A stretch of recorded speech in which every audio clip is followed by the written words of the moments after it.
সরকারি ত্রাণ লুটের অভিযোগে আটক তৃণমূল জমানার প্রাক্তন কারামন্ত্রী উজ্জ্বল বিশ্বাস। একই দিনে দুটো ছবি।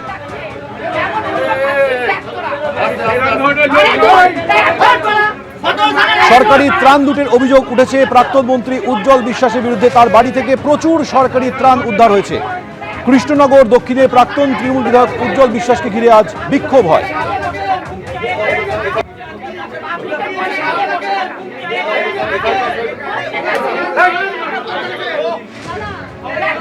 2023-24 সালের তিরপল, যে তিরপল বন্যা ত্রাণের মানুষকে, গরিব মানুষদের দেওয়ার কথা, সহযোগিতা করার কথা, সেই তিরপল এখনো মন্ত্রীর ঘরে কি করছে?